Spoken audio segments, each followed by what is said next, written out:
It being 9:25 on August 8th, 2020, I call the town meeting to order. The Board of Registrars has certified a quorum for the meeting, which I'll read into the record. This is to certify that the reduced quorum requirement of 15 registered voters required to call the special town meeting to order is present in accordance with Chapter 92 of the Acts of 2020, an act relative to municipal governance during the COVID-19 emergency, and as voted by the North Reading Select Board at a duly posted virtual meeting held on July 20th, 2020, after consultation with and approval of the town moderator. At this time, I'll entertain a motion to admit. Ms. Minipelli. Mr. Moderator, I move to admit the following persons to this town meeting: Janet Murphy, Carol Ducrow, Jonathan Eichman, Maureen Doherty, Sharon Kelleher, Maureen Stevens, Robert Collins, Michael Murphy, David Giangrande, Juliana Tempesta, Harold Miller, Scott Cowles, Scott Burke, Joe Howard, Danielle McKnight, Rob Carboni, Jason Smith, Phil Healy, Maureen Stevens, Debbie Carboni, Patrick Daly, Jenna Russell, and Deborah Ham.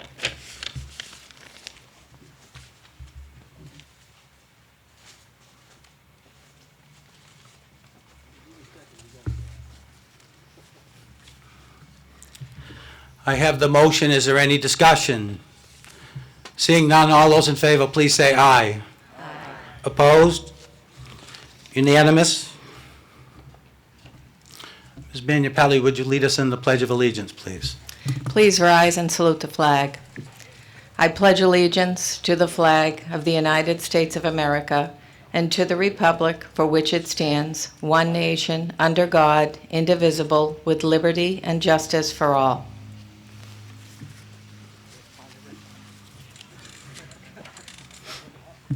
Just a few items before we go to the rest of the motions and the business. Just so everyone knows, I will be doing a hand count for Articles 1 and 2.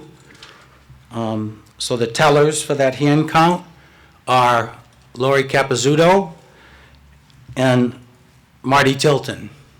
Lori Capizzuto will go from the 50-yard line to my left, so this way, and Marty Tilton will count everyone in front, 50-yard line, that way. Please turn off your cell phones, even though out in the open space, I'm not sure I'd necessarily hear it. We have microphones. The microphones are in the back. If you're seeking to speak from the audience, raise your hand. When I call on you, the microphone will be brought to you, and then you just have to have some patience because between speakers, they're going to sanitize the microphone so that they can bring it to the next person. So, with that, I will entertain a motion to dispense with the reading of the warrant. Mr. Moderator, I move to dispense with the reading of the warrant and to refer to the articles by number, and further to dispense with the reading of the return of service by the constable.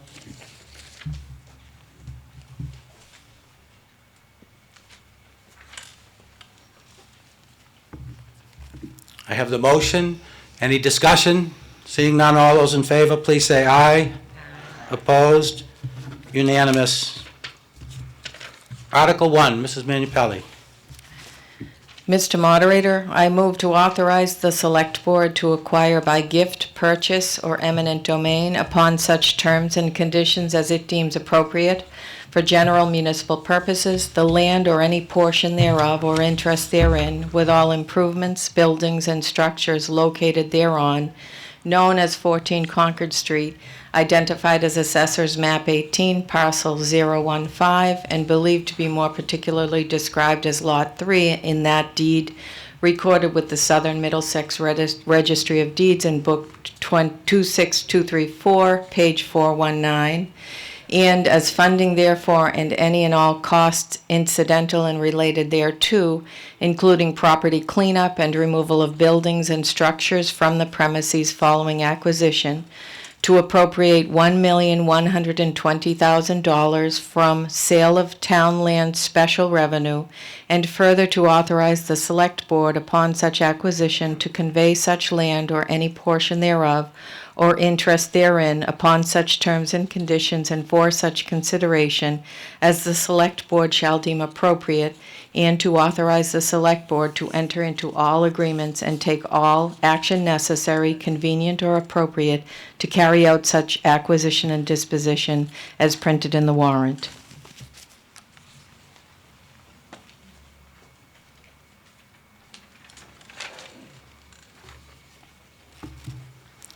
On the motion, does the Board of Selectmen wish to make a recommendation? Ms. The- Minipelli?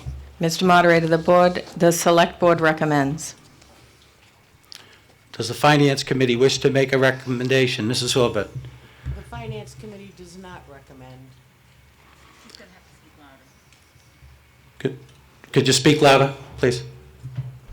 The Finance Committee voted in opposition and does not wish to purchase this property. Would the school committee like to make a recommendation? Mr. Buckley?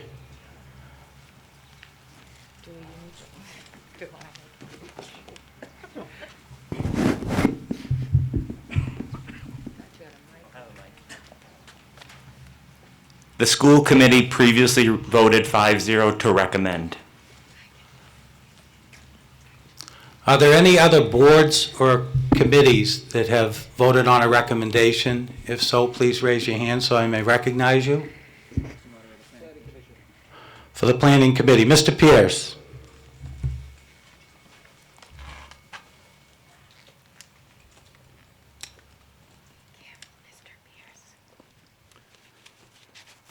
The planning board considered the situation, and we not really knowing what the use is going to be, it was a little difficult, but we decided ultimately to vote in favor of this with the hopes that it would bring to the town something and some useful use. Thank you. Mrs. Salt.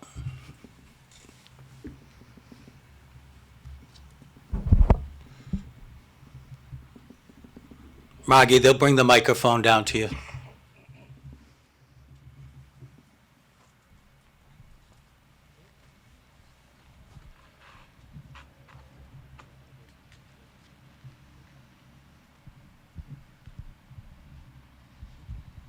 The Land Utilization Committee recommends the purchase of this property. Thank you. Any others?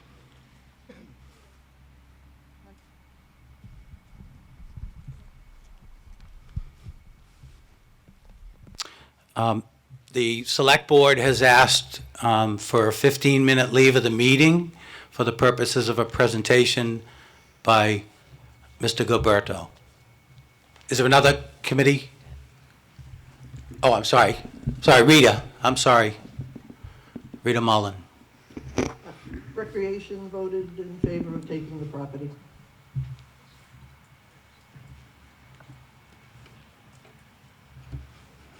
Mr. Yule.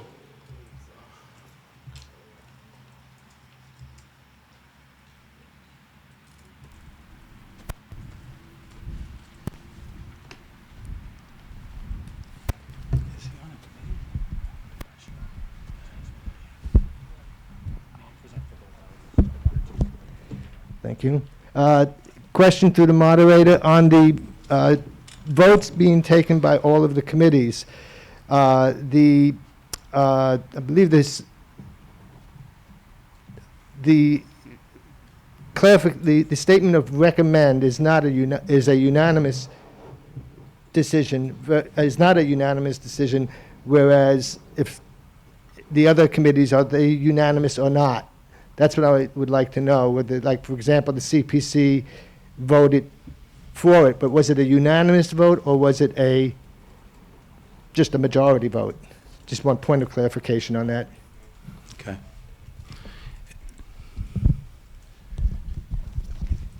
Was it I'll just poll them. Was the CPC unanimous? If it was, keep your hand up. If it wasn't, put your hand down. Oh, you need it verbally? We need it verbally, so, Mr. Pierce?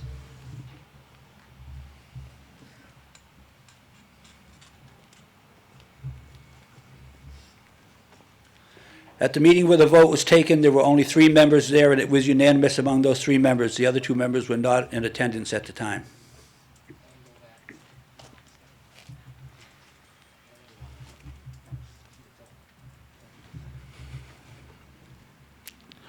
Mr. Buckley?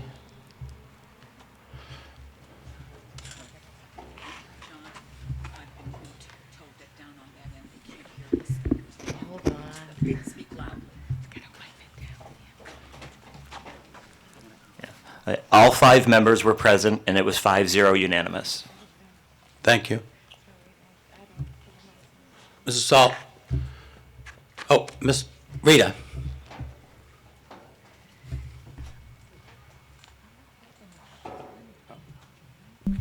It was not unanimous.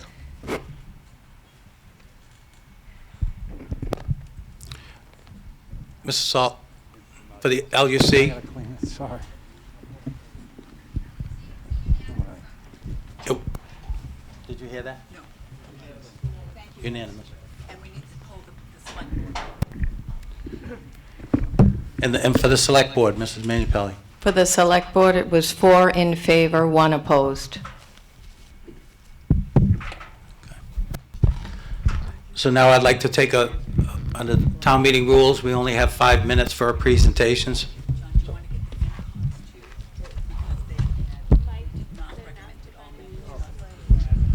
Yep, oh, Mrs. Hilbert. The Finance Committee voted 5 opposed and 2 in favor of Article 1. Do you want me to throw on some gloves? Do you want me to run at all? It was or you 5 just- opposed, 2 in favor. Yeah, I'm wondering if there should be a...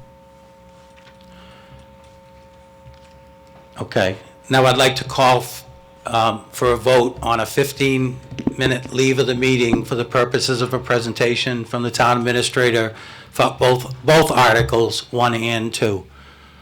All those in favor, please say aye. Opposed? Mr. Gilberto, 15 minutes. Thank you, Mr. Moderator. Can everybody hear me okay out there? Great. I'll try to make quick work of this because it is printed right in front of you and we do have cloud cover and we'll try to move right along. So the first article, Article 14, relates to the acquisition of 14 Concord Street. The town has an option to purchase the property, which is commonly known as the 7 Acres Poultry Farm. The request is to expend $1,120,000 from the proceeds of the sale of town-owned land for the purchase, as well as to demolish buildings that are on the property. The funding source, the proceeds from the sale of town-owned land, the use of those funds is limited. It's limited to debt service for items with a useful life of over 5 years and capital acquisitions for items with a useful life of over 5 years, including real estate, which is the instance here. In accordance with state law, the current owner has had their property tax obligation reduced in exchange for maintaining an agricultural use. The owner is required to provide the town a copy of any agreement to sell the property, and the town has an option to meet the conditions in that agreement.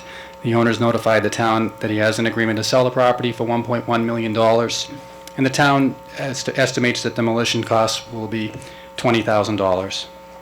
The property is 14.1 acres in a Residence A zone. There's a small portion of the property on the southwest corner that is within the industrial zone. There's 114 feet of frontage on Concord Street, and it abuts a 2-family and single-family property in common ownership, as well as Bobcat of Boston, a paper street known as Ipswich Street, the Reading Town line, and a privately owned parcel to the south. It's a dirt driveway, 3 barn buildings, and former agricultural fields. The proposed private party sale, the owner is Paul Magliozzi, and the proposed private buyer is Concord Street Realty Trust. The proposed sale price between the owner and the buyer is $1.1 million, and under state law, the town cannot negotiate the purchase price beyond those parameters. the town's research regarding the development and wetlands on or near the property. The wetlands regulations indicate that the property could be developed as a 5-lot subdivision. A provision in the town's bylaws could allow for the development by the North Reading Housing Authority for a density of between 18 and 21 units of housing. A maximum development build-out scenario could yield 81 and 2-bedroom apartments with a septic system of under 10,000 gallons per day. And these options would certainly be in addition to the property potentially remaining undeveloped or designated as open space. For our environmental research on the property, and I'm not going to read through all of the items that are identified, there were some metals that were identified but below the applicable reporting limits at the state level within the fill layer.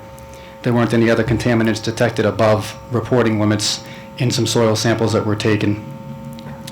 It was determined through a limited subsurface investigation that contaminant concentrations meeting or exceeding the applicable reporting conditions were not detected in the soil or groundwater at the site.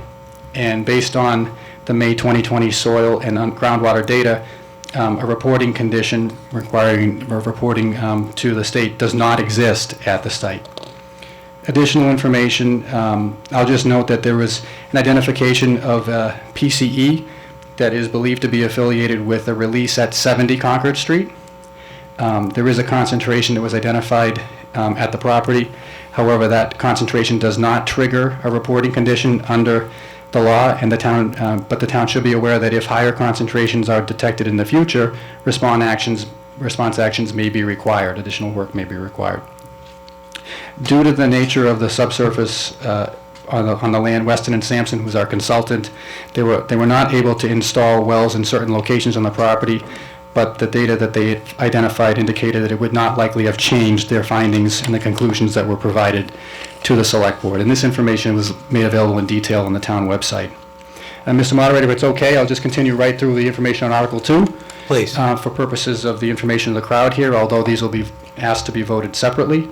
The request at town meeting is to authorize and acquire properties by appropriating $980,000 from the proceeds of the sale of town-owned land, same funding source. Demolition and relocation costs are estimated to cost $80,000, and the proposed sale price between the buyer and the owner and the buyer is $450,000 for each property. 2/3 of the voters present are required to approve, both for Article 1 and for Article 2. About the properties, they're in common ownership with the owner of the poultry farm. 4 Concord Street is a 0.92 acre parcel with a single-family home and a market attached to the rear. 12 Concord Street is a 0.92 acre parcel with a 2-family home and a large V-shaped barn to the rear, and both are zoned Residence A. Regarding 12 Concord Street, the owner has entered into a purchase and sale agreement for 12 Concord, and regarding, it's conditioned on the buyer purchasing 14 Concord Street. For 4 Concord Street, the owners also entered into an option agreement contingent upon the buyer purchasing 14 Concord Street for him to buy 4 Concord Street, which is a single-family home, requiring the owner to offer 4 Concord Street to the buyer if he chooses to sell that property in the next 3 years. Town does not have an option to purchase these properties at this time, but based on the wording of the agreements in place with the buyer, the properties may be available to the town if the town purchases 14 Concord Street. Accordingly, the Select Board is seeking authority to pursue acquiring these properties based on the conditions outlined in the agreements between the owner and the buyer if the properties become available. Just in time. I'm through.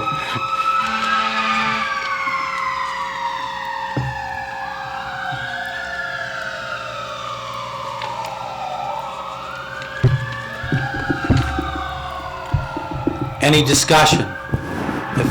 If you would like to speak, please raise your hand. Mr. Wallner.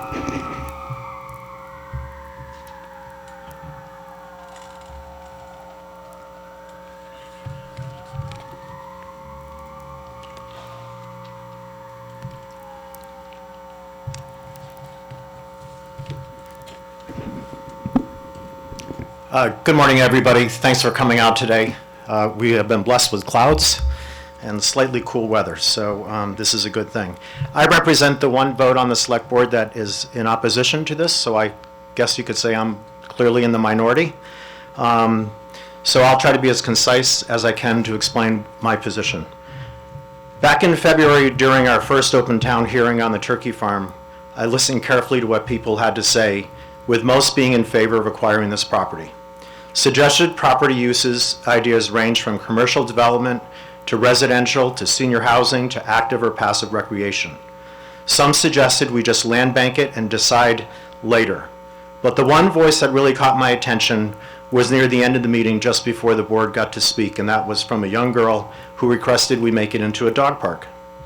Needless to say, this was an awe moment for the standing room only crowd. But for me, it was a bit gut-wrenching. You see, I know this girl and her family quite well from my baseball coaching days. My wife Joyce would bring our dog Brady to the game, who would then receive loving attention from this young girl. So to fill the gap between games, Joyce bought her a stuffed dog that looked just like Brady. This was a good gift because we heard it was her favorite stuffed animal for many years after. So why would I ever want to say no to this little girl, or even to you here today? Well, I don't really, but as a town servant, I cannot ignore what I have learned over the years by listening to the various committees in town. So I come to you today with respect for your wishes to approve this acquisition, but I also come to you with information you may not be aware of that may influence your vote. And it all comes down to a question of priority. I ask your patience while I explain this as concisely as I can.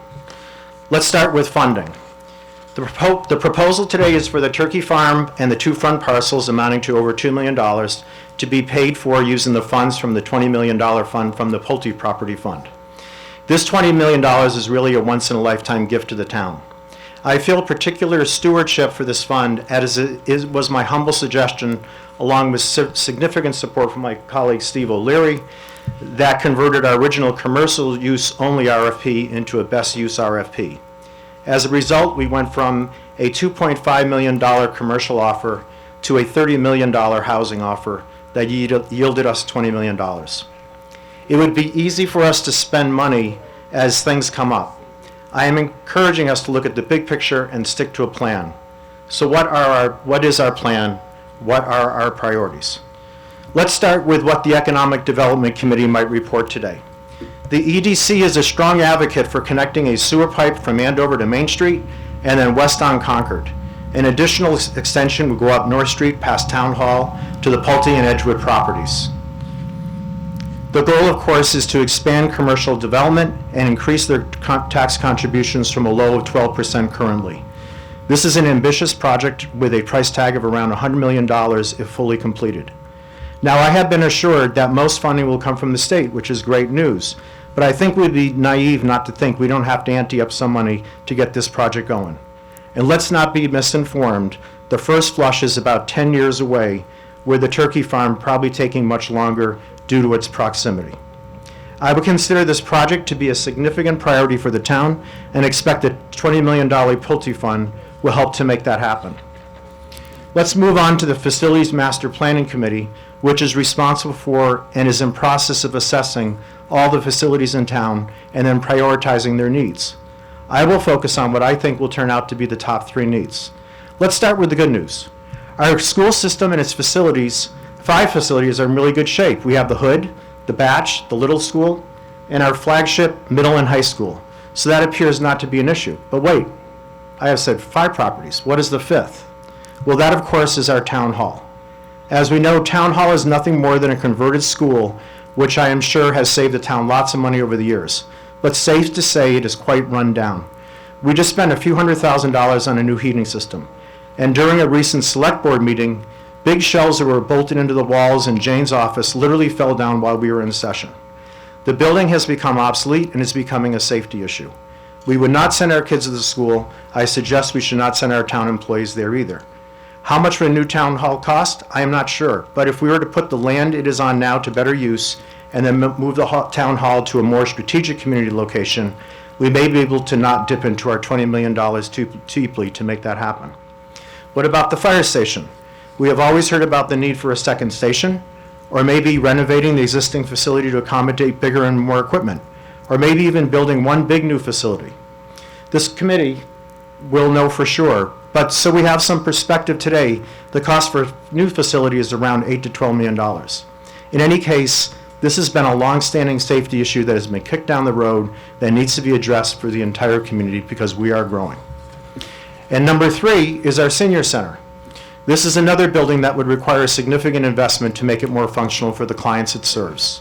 Its location on the top of the hill is actually quite isolated from the rest of the town and is certainly difficult to walk, which is why there's great interest and even some possible state support via Brad Jones to help us build an intergenerational community center, which will accommodate Parks and Rec, youth services, vet services, and of course, our active adults who seek more opportunities to be part of our community, not isolated from it. If we locate this new building properly, we may even get some economic benefits as well. The cost could be around $5 to $7 million, but no one knows for sure. Point is, the need is there. So let's move on to our Community Planning Commission. What have they been working on that could possibly affect your vote today?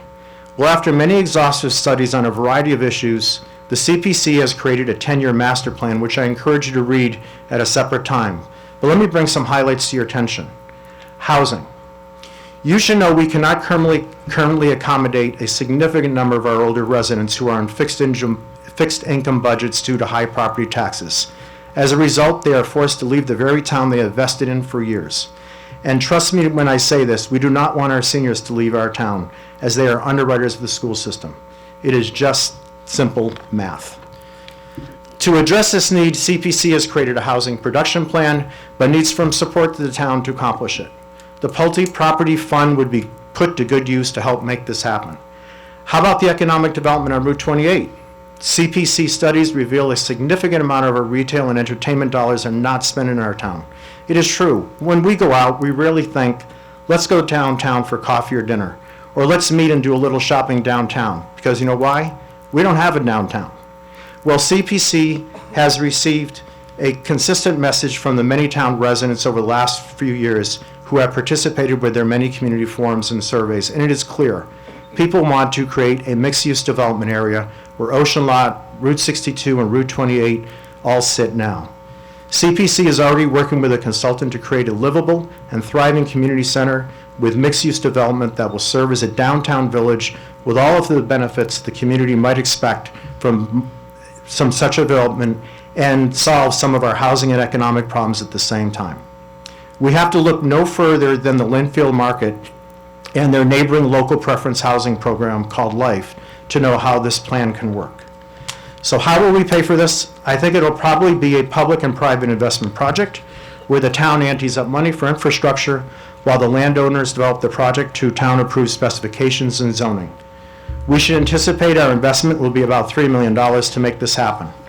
Of course, much like town sewer, there would eventually be higher tax revenue to offset the investment over time, but we still have to ante up that money to get it all going.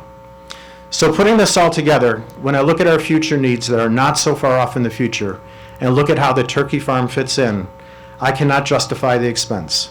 I would love to make that little girl happy, but cannot ignore the long-term needs of our town and its citizens, nor can I ignore the limited resources we have to make this all happen. That $20 million will go fast, especially if we chip away at it for projects that may not provide the most bang for the buck or the best things that will improve our quality of life for all. I encourage your vote of no today, but respect you if you choose not to. Thank you for your time and patience.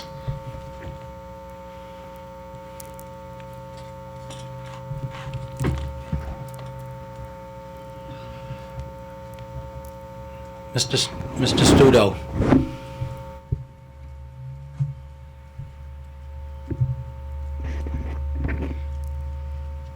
Thank you, Mr. Moderator. I do respectfully agree with what my colleague said regarding all the other projects, but I respectfully disagree on not going forward with the purchase. A lot of what Mr. Wallner mentioned I agree with almost everything. However, those are all a lot of what-if scenarios, and this is not a what-if, this is a now. In my opinion, I feel that it's a small price to pay to have control of a parcel such as that. We have seen what happens when the town does not have control. Exhibit A, 20 Elm Street. We are now, fighting a six-figure lawsuit against someone who doesn't really care what the town wants. And it doesn't say that this can't happen again, because business is business. Also, I think it's 1.1 million, and then we have to figure out what to do. However, let's just keep in the back of our mind, what if that could happen as well, that there could be legal fees to stop something we don't want again. And we've seen with the high school, we don't know what the 20B will look like there, but this is, it can be very daunting on the town's finances if you have to keep fighting left and right. And on this one in particular, it would really sting if we had the chance to maybe not even let it happen. Also, again, there's no guarantee in price, but the way I feel is the worst case scenario for the town is to resell it at a break even at a future date. Now, granted, we would lose out on the interest or that money's making or some other project that may come up, but I don't think the town is gonna, I hope we don't sit on it for a decade. So let's say in a couple of years we decide that somebody comes along with a good offer and we just unload it. The only, the opportunity cost is what we could have done, but I don't see how in the next couple of years, especially in the current COVID situation, how we're gonna be committing too big to anything new, but who knows? So the way I see it is, again, I've noticed that when it comes to maximizing for the town, one of the most important things is control, and that's where all the leverage is. And in my opinion, that alone and the fact that we can afford it, I just don't see how in good faith we can reject this opportunity. Thank you.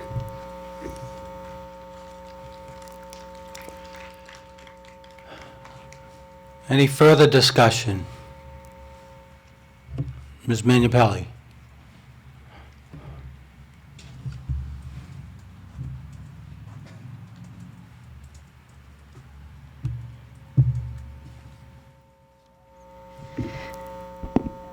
Thank you, and I too agree that all of the discussion that Mr. Wallner had, those are certainly needs and certainly opportunities down the line. But I also agree with my colleague, Mr. Studo, that this is an immediate opportunity to acquire the turkey farm, and the fact of the matter is we don't need to make an immediate decision on what the use is. In terms of all of our meetings that we've held regarding the use, what's the proposed use, we have a number of initiatives that this could fit within, and I believe that this could fit within just acquisition of open space, acquisition of passive recreation land, all the way up to potential elderly housing, as Mr. Wallner has made the case we so desperately need in this community. I'm also not opposed to low-income housing, and wouldn't it be nice to have control over that? The type of uses that we could make of this parcel, very similar to, we could put out an RFP, very similar to what the select board voted to do when we expanded the use of the J.T. Berry property. We voted unanimously to do that because we agreed, put out the RFP and let's see what comes back. Let's see what we can do to work with the developer. We can do the same thing with this parcel. The immediacy is the fact that this use as a turkey farm is going to change, and so that triggers the requirement for the seller to offer it to the town to buy it from the seller. And that's why there's an immediate need for this, and that's why we're calling everyone together for this special meeting. There isn't an immediate need for us to decide the use, and I was the one individual on the board that thought this would be wonderful to acquire just as open space and recreation, a community garden, a dog park. And in response to that, I've heard we have enough open space in North Reading. And to that response, I would say there can never be enough open space in North Reading. But it would be best for us to own this, to make the decision on what the use is going to be down the line. Thank you.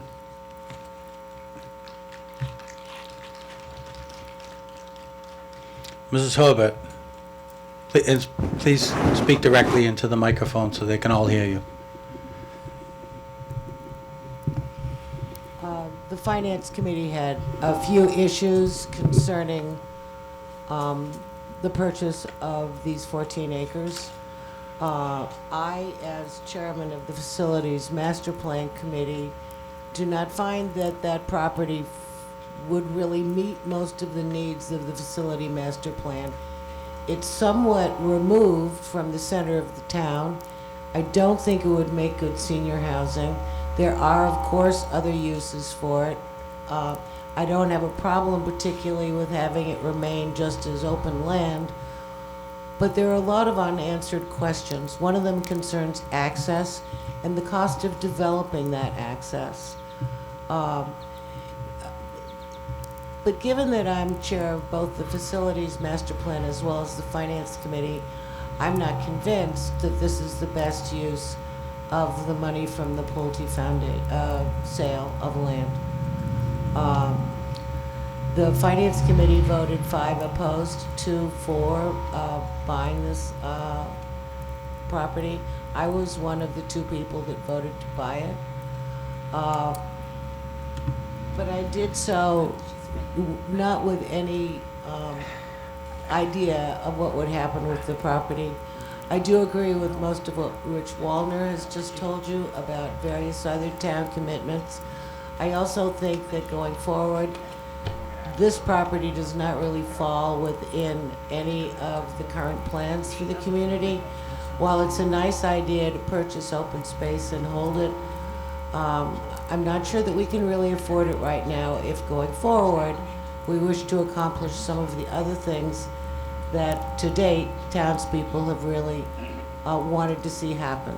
Not the least of which is the firehouse, the town hall, the intergenerational center. We can't do everything.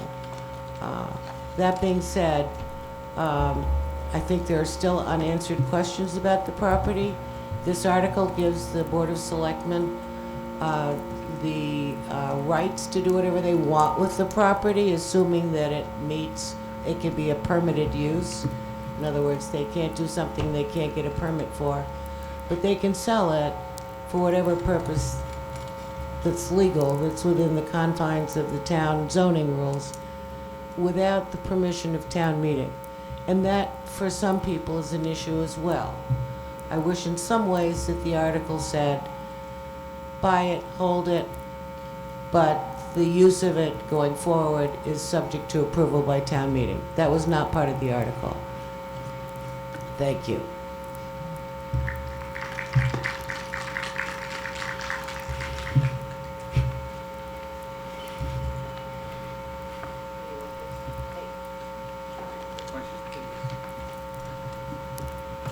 Dan Pulver, 10 Deerfield Place on the Finance Committee. Who here has used the open space at Eisenhower's Pond Park? Raise your hand. The town-owned purchases? How about the Smith property on Ipswich? So there's not a lot of, I don't see a lot of use there. And while there's many interests in this property, I don't think it's aligned with any town-agreed strategy yet. And I'm also very uncertain about the future value of commercial real estate. Has anybody been driving on the highways lately? There's not a lot of people going to work, and there could be fundamental changes in the demand for people going to work in shared office spaces. Thank you.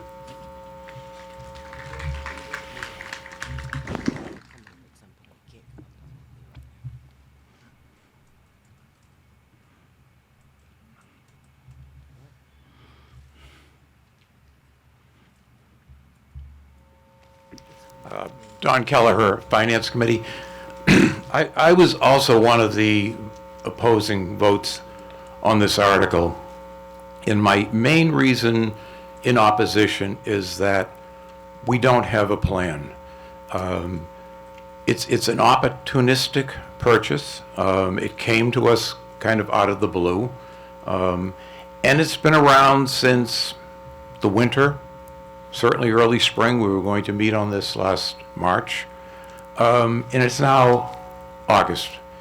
To say that we don't know what we're going to do with the land if we buy it and not have some proposals in mind doesn't make an awful lot of sense to me. So buying it for speculative purposes, in hopes that storage will come up Concord Street sometime in the future, and the land will be more valuable, I think is foolish. A town shouldn't be in that business. That has been mentioned, not by everybody, but it has been mentioned. If we had a purpose for it and said, this is what we're going to do with, this is why we want the property, because we're going to do this with it, and that furthers the strategic plan of the town, I'd be 100% supportive of moving the money out of the CDs that are earning very little right now into the acquisition of this property. But we don't have a plan. And to try just to bank this land for some future unknown need, I don't think is a wise thing to do. There are lots of other things the town needs to do. Mr. Wallner recited a whole litany of them. Some I agree with, some I don't agree with. There are other capital projects, as I serve as the chair of the Capital Improvements Planning Committee. We've got a list of capital projects. I'm not proposing that we tap this money for any of those, but there are needs there as well. This is not a need. This is reacting to an opportunity that we weren't looking for, and it came about. When we looked at buying the property on Main Street earlier for a fire station, I was supportive of that because it had a purpose. We're going to relocate our fire station there, or at least part of it, and we all know the condition of the current fire station and the needs of that. So that made some sense. It made a lot of sense to me because we knew what we wanted it for. Here, nobody has put forth anything other than we could do this, we could do that, we could do something else. We've been looking at this for nearly 3/4 of a year, and nothing has come forward as this is why we want the property. Thank you.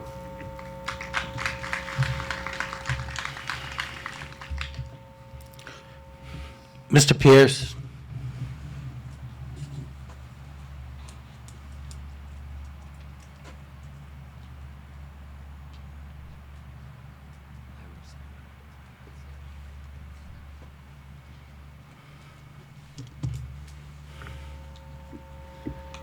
Thank you, Mr. Moderator. I want to thank Rich Wallner also for putting together all that. I mean, those things are all things that we need to consider. And as I said, the planning board, we had quite a long discussion before we took a vote because of some of the issues that were just brought up. That is no real plan of what to do with it. But I would like to point out a couple things. If we did do sewer, that of course is one of the low places on Concord Street, which makes it an ideal location for a pump station, so that would help with doing the sewer. But also, when we took the Berry property, we did have a plan of what we wanted to do. I would like to point out that not a single bit of that original plan ever got done. So I mean, it's interesting to think about it from that perspective. And I would like to support the fact that it gives the town some control over it, because that is kind of an important point. If the price was way out of line, then I would probably be arguing against it in agreement with the Finance Committee. But since a developer is willing to pay that kind of money for it, that means he plans on making a whole bunch of money on it. So it certainly shows that there's some level of value there, some level of retained value that the town will have regardless of how they go forward with it. And we considered all those things in the process of making our decision, and looking at the fact that we financially was fairly successful with the Berry property. And again, all of those things were done, with hearings and public hearings. Everybody got a chance to see what was going on. And of course, any development that goes on there will go through the planning board, which means there will be public hearings and public meetings for everybody to come and have some input. So ultimately, we decided to give to go ahead and vote in favor of it and give the town the opportunity to do something, and with the hopes that if we do go forward with this, that in the not too distant future we'll begin to do some kind of planning for it. Thank you.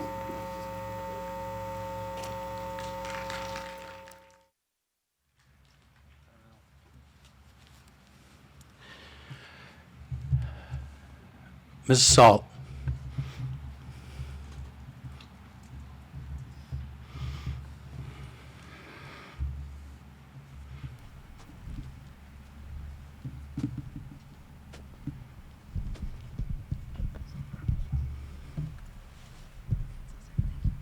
it on? Hi, my name is Margie Salt. I'm with the Land Utilization Committee. We've identified a number of parcels over the years. This is one of the last large parcels of land that will become available to the town. The rest are privately owned, and we won't have a chance to have them at all. This came up quickly, and of course there's no plan. We want to take our time and look carefully at what should be done with this property. Every year, various organizations come to the LUC looking to expand their programs, to develop skate rinks, elderly housing. We can't help them. We don't have the land. If we have this property, we will have a choice. We can look carefully, decide what the community needs, what the community wants. Let's not pass up the chance to gain this valuable property. We can think about it and move forward. Thank you.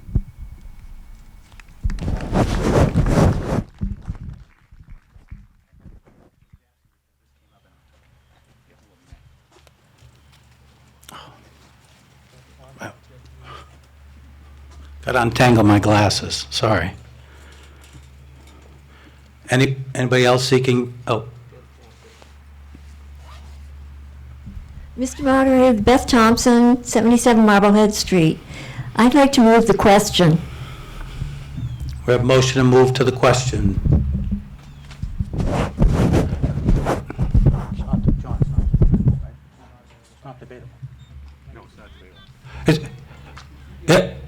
A move to the question is non-debatable. I need to take a vote on the move to the question.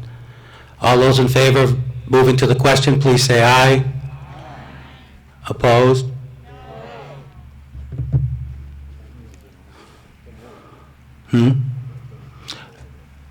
Could you raise your hand if you said aye?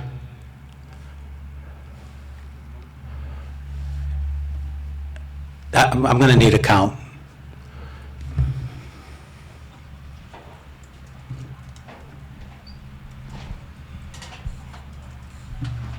Hands up if you're in favor of ending debate and taking the vote.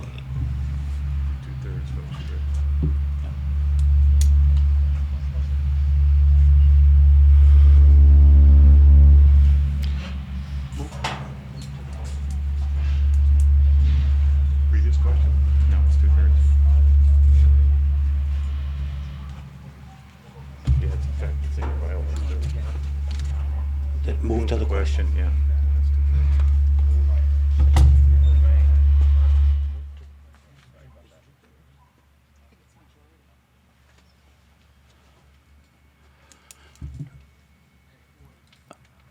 $40?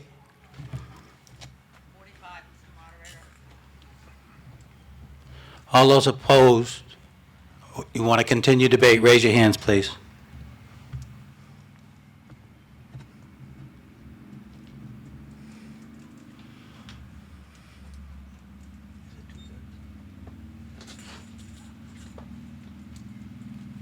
I don't see it in the bylaws, but it's clearly 2/3 in Roberts. Move the question. I think we've always done a majority. It might be in the bylaws. If you want to keep doing it, that's fine. That's your I'm going to double check with her.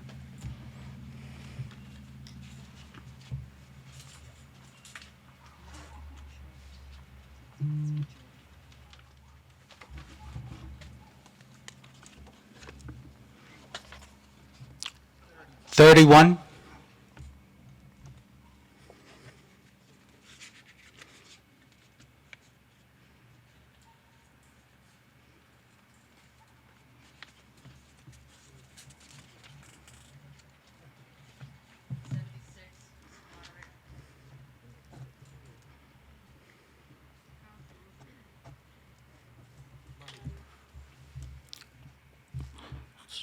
Um, 85, move to the question. 107, continue debate. So we will continue the debate. Ma'am?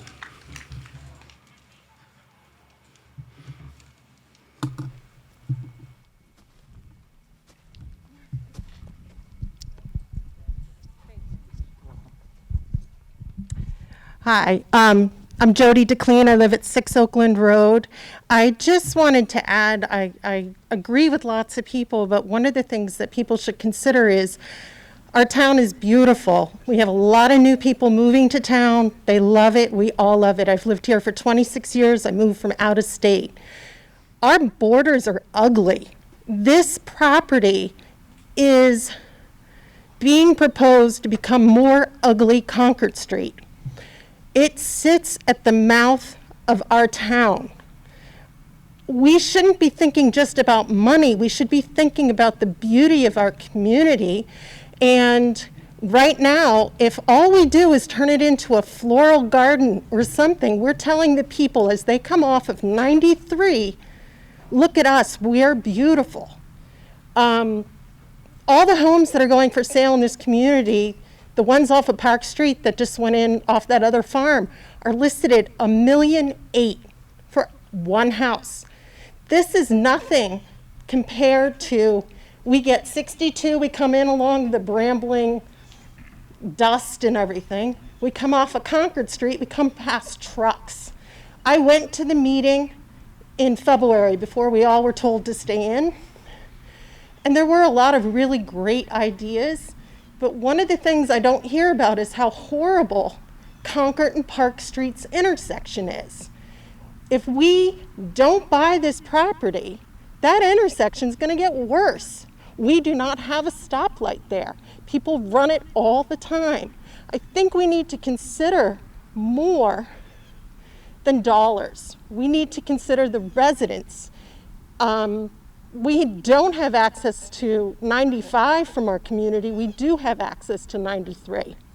And having living for 26 years on Park Street West area, that is a congested road during our, thanks Phil, I thought I could be heard. It's a very congested road. It's an ignored road. It's got the worst potholes and everything, and I think it's time to give that side of our town some attention. So I hope that people will consider that this is a good addition to our community. And lastly, if we don't know what to use it for, rent it out as a farm until we come up with it. There's no reason we have to tear anything down. It is a farm. It is a running farm. It's just the residents have grown old and they're ready to move on to something different. Thank you.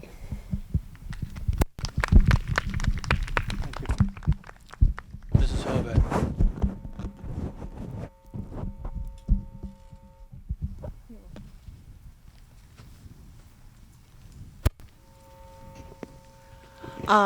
In part, I'm responding to Margie Salter's comments. She's correct that there are a lot of community needs that currently can't be met. However, when you take Articles 1 and Articles 2 in combination, it's greater than $2 million. We're not just talking about 1.2. We are in Article 1, but not for the whole package.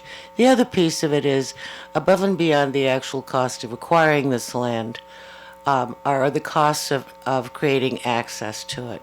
Now, it's true that you could just buy it and let it sit there and not worry about whether you can access it or not, but that's probably not a great game plan. That's it. I think there are a lot of costs involved that are not in the exact purchase price.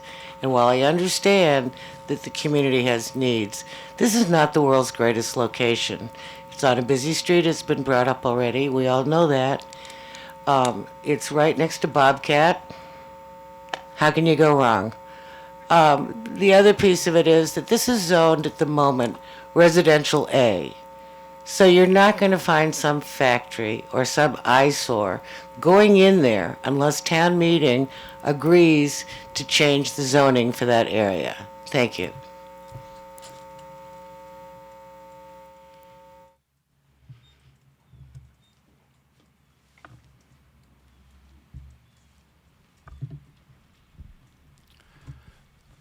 Sir. Yes, thank you. Dick Matolo, 432 Park Street, 9 houses away from that perilous intersection. I also have an office on Hallberg Park where we have essential trucks. But I submit that there are thousands of cars that come down Concord Street every day that have nothing to do with North Reading. It's a bypass street. And when 128 or 93 have backups, the traffic quadruples.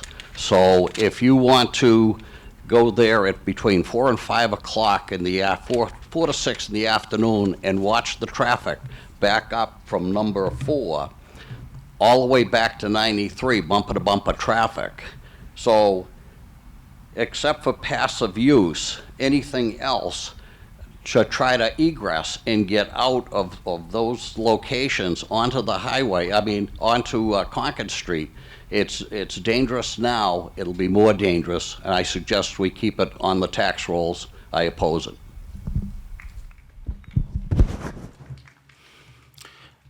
Ms. Gonzalez.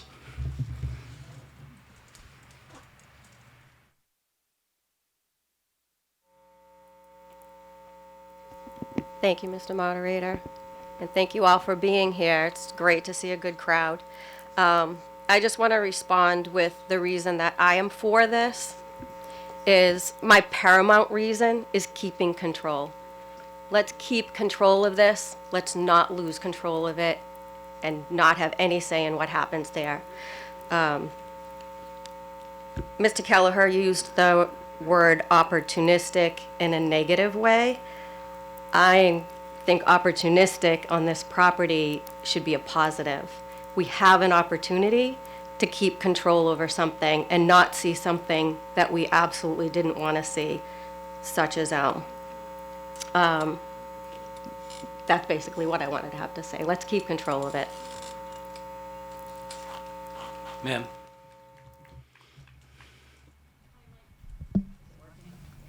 My name is Diane Welch. I live at 13 Concord Street, directly across from the turkey farm. This is kind of an emotional thing for us as residents, and I can only speak for myself, but I have my dad here, another neighbor, and I'm sure there are many neighbors here. The Magliozzi's have been residents of this community for 81 years. They're reasonable, their offer is reasonable in a residential area. They did get a tax benefit from having, for being able to be claimed as agricultural. And I think that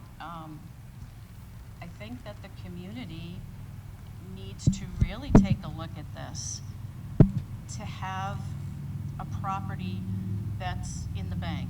A lot of the speakers already have spoken about opportunity. I think this is an opportunity that we can't let be wasted. I grew up in North Reading. I was born and came home to North Reading from the hospital. I moved away to raise my children, and I'm back living with my parents who have lived on Concord Street for coming on 61 years. Concord Street has gone through a huge evolution since the history of Concord Street. It was a small county road, smaller than Swan Pond. When it first was developed, it was sold, the lots were sold and the houses were developed without the developer or the county who owned the road at that time letting the residents, the new residents, know that there was an easement on their property. And the residents there lost a significant amount of their front yards. It would be nice to have some community involvement on Concord Street. Most of the owners on Concord Street are elderly. And I'm getting up there too, so I really have to qualify, I guess. It would be a shame to see another commercial space there. And I know that in the meeting in February, Mr. Coviello, I believe it was, is the one that was interested in moving his electric company, or his electrical company from a rented facility further down on Concord Street to own this property and then build. I don't see the benefit of having more commercial property on Concord Street. I personally went down and looked at all the properties that are down there, There's warehouses that are small properties, there are large properties, there are indoor and outdoor properties, there's trucking terminals. There are at least 6 empty properties on Concord Street alone. And we have other commercial properties in town that are vacant. Whether it's the need or the availability of the sewage, which is also a big buzzword, I think the town really needs to consider the opportunity that we have. All of the things that were mentioned at the town planning committee, and I'm not familiar with the boards, but all of the things that were mentioned, we need a place to live.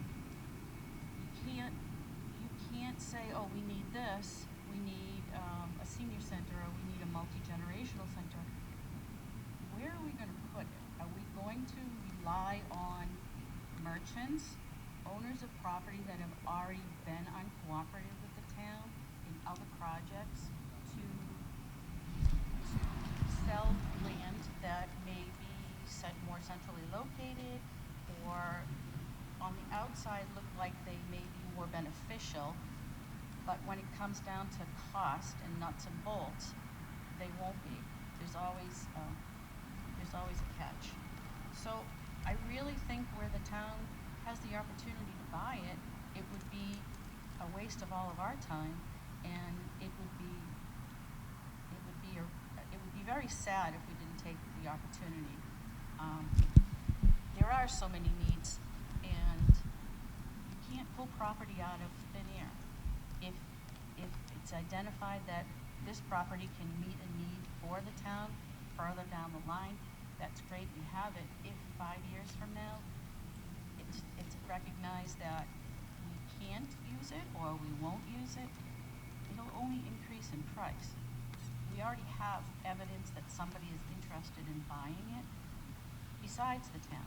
So buy it, bank it. Thank you. Chief Stats, over here, to my left. Thank you.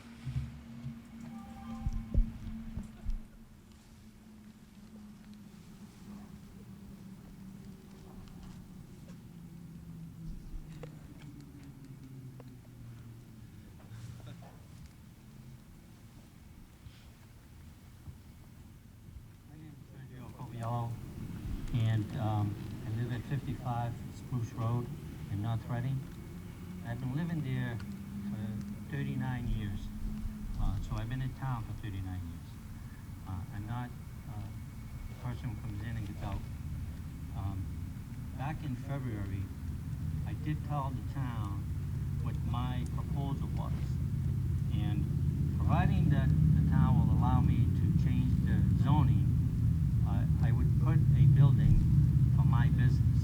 That was my goal. So when people say they don't know what they're going to do with it, well, I know what I want to do with it, and I am the second purchaser, if you want to say. I also want to say that I have 3 sons in town with their families, and I have great daughter-in-laws, and I want to say that they all live in town, and the kids go to school in town, so they're all here as a person, as a town person, that wants the best for the town. And I would consider a sports complex, a multi-purpose sports complex, but I'm not sure if that's allowable at this point, but that's what I would consider to try to do. And the last question I have is, on the article number 1, on the description portion of it, it says that the board purchase the property and sell this property in the future. I'm not totally sure if everybody knows that I don't think that is legal. They can purchase it and then they have to come back to town meeting to approve to sell the property to somebody. I don't think you can buy and sell whenever, the select board decides to do. And really, that's all I have to say. Thank you.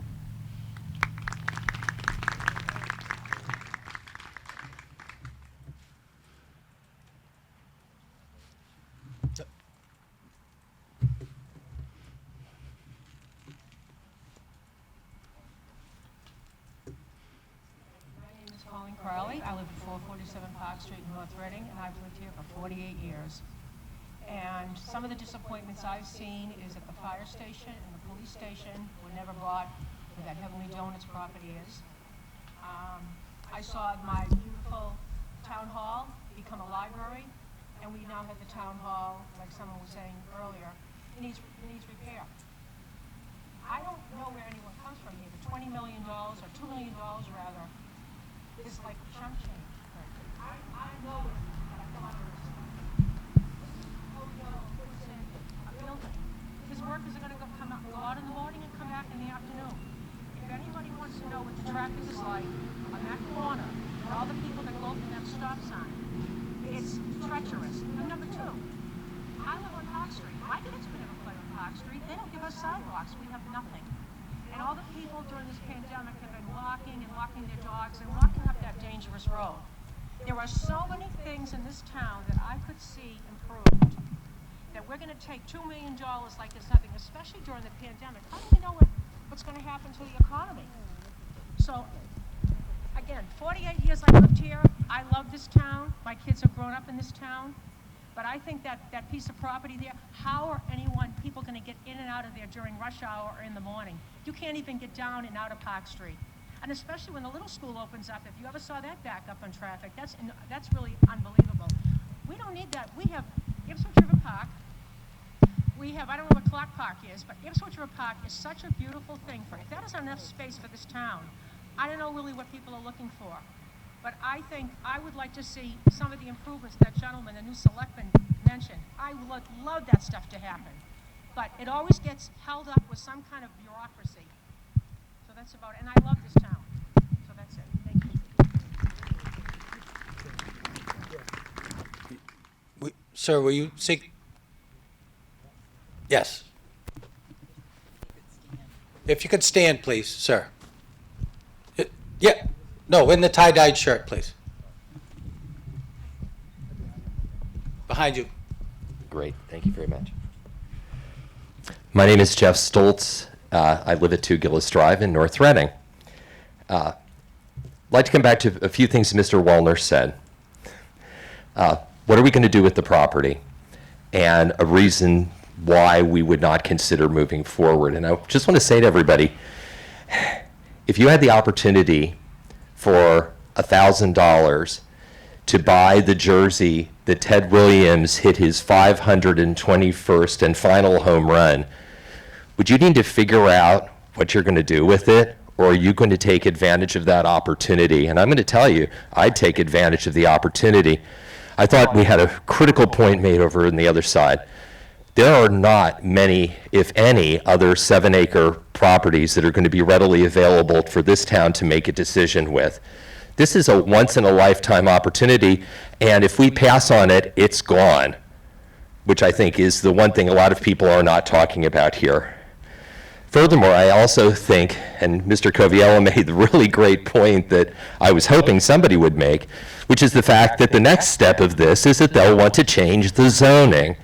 So we could end up with anything there, potentially, and it could start off with something, and Mr. Coviello, I know, is a man to whom I do respect, but I also know that properties with time change hands, and once we rezone that property, it could be suddenly used for something very much not to the purpose of this community, because I also do love North Reading. I moved to this community 26 years ago because I felt as I went through the community that it was a place that I could plant my family and have continued to do so. One thing I haven't heard though, and I'm hoping that somebody who knows more than I, because I haven't had a chance to walk this property, but nobody's talked about the fact that this property backs onto the Ipswich River. And that's a consideration at several levels. First of all, when we talk about control, I think it's really important because we already know what we're dealing with and the cost that we're going to deal with up at 20 Elm, and we could be dealing with that same thing.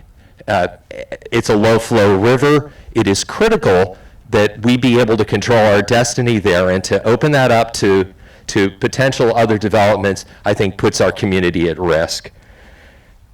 And the last thing I'd like to say, and I want to come back to Mr. Wallner again. Thank you so much for telling us about the little girl who came to you.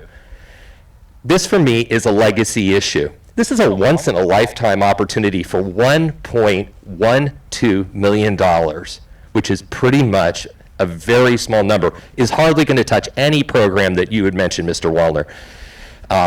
It's all a part of it, I understand that, but it's a small portion. This is a legacy issue. If we pass on this, we won't have this opportunity again. Our little girls are going to come to us, and they're going to say, were you at that meeting at the football field? If we don't approve this, because if we don't, that property is gone, and that future potential for our next generations is also gone. Hey, thank you very much. I had several people over here. Sir, yes, please stand. In the plaid shirt. Over one more, Don. Chief Stats.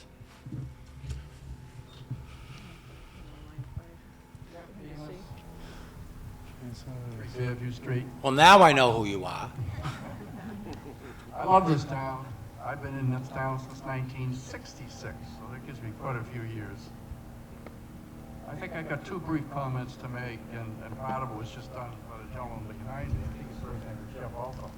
But we need, there was reference at this meeting, protecting our quality of life. And one of the ways to do that is to take sufficient notice and pay due attention to the trials and tribulations we're having with our fragile ecosystem, the Ipswich River. We've done a lot of good things at Ipswich River Park. We need to address the issues, or at least keep track of the issues behind this Concord Street situation, to make sure we're doing the most we can to protect this river going forward. We can't replace the river. It's irreplaceable. My other comment is that we talked about not having a plan in place. We don't know what we're going to do if we get it. We have a lot of unanswered questions. I'm going to throw another question out at you. That is, if we don't do something now, buy this property, how do we know we're not in a year or two be right into another 20 Elm situation with high litigation costs? This we don't need and we don't want. Thank you. In that same row towards the back, the woman down the back.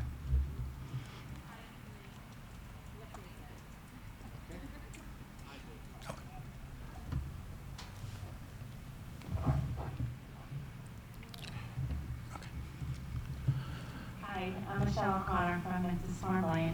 I just have a question. How many acres of land does our town already own?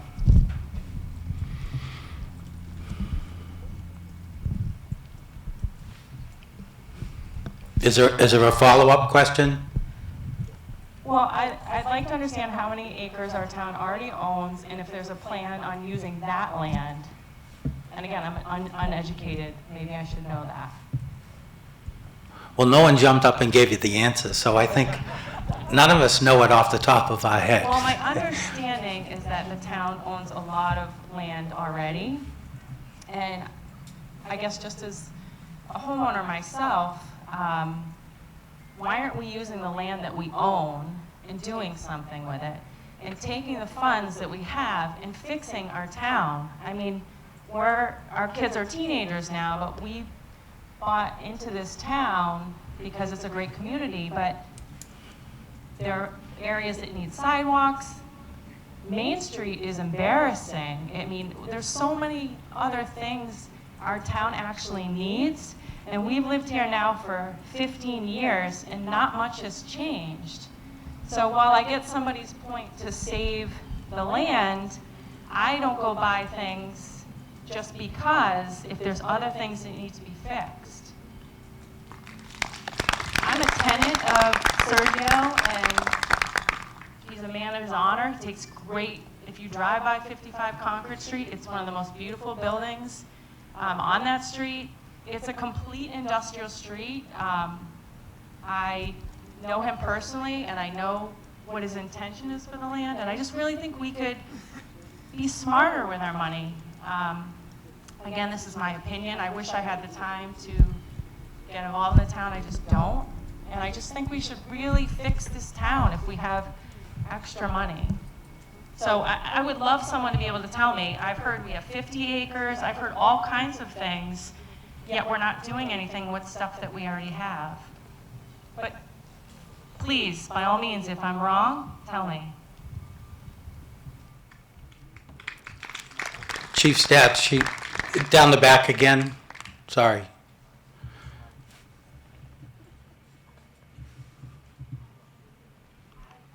Terry Reddington, I live at 16 Valley. I, like Michelle, have come to this town, grew up in the city, started raising my kids in the city and moved to North Reading for the beauty and the school system and the community. It's really been wonderful. And I hear that people really want to do the best thing for the land and for the town and the community. To Mr. Coviello's point is, and I think somebody else raised, actually it was Mr. Coviello who raised it, clearly there's some interest in the property. Is there anything that would prevent the town from acquiring the land and then working with the potential buyer to find the best use? And the woman on the finance committee, I think, said that there was no provision to come back to the town, so it wouldn't be required, but it might be in the interest of the town, but it sounds like that's not a requirement, that the town could make a determination based on the select board's assessment.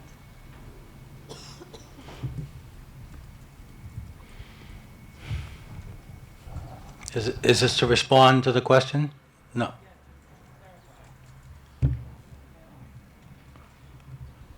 You want to clarify what she asked? No. Mr. Pierce?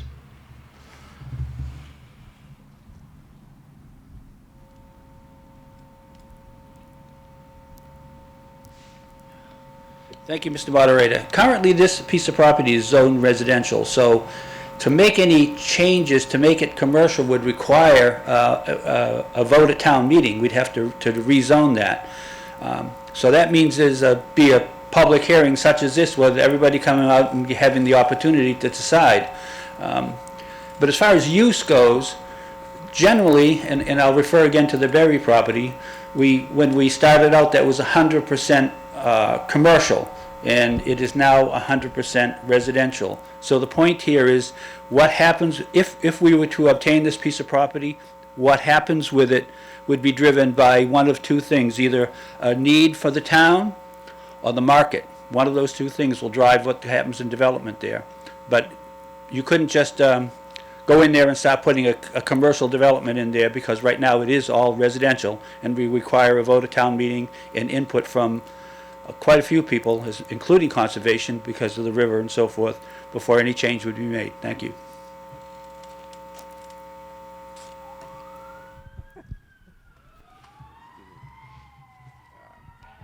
Hi, Jim Angelillo, 44 Spruce Road.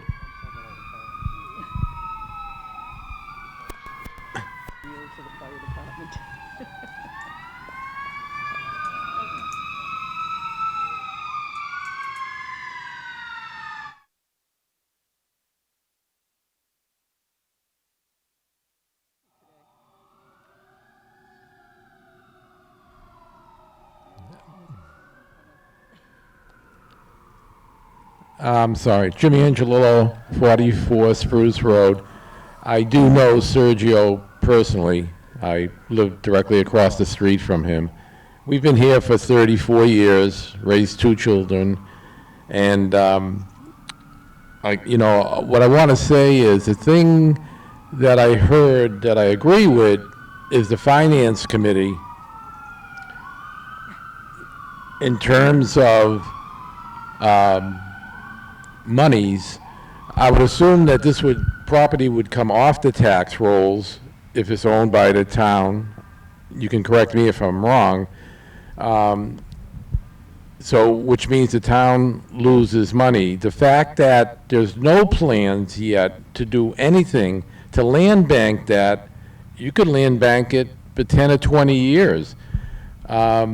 Maybe a compromise could be done where you have the Ipswich River also on that land, maybe a subdivision, so that Mr. Corviello could put a building there. And, I mean, electric companies are pretty clean operations. It's not like we're putting a factory there or smokestacks. And do something with the town to protect the Ipswich River area and still have a building.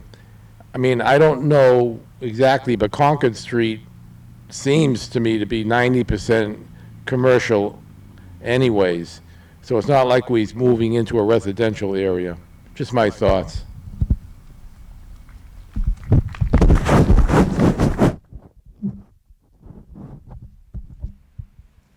Down the back.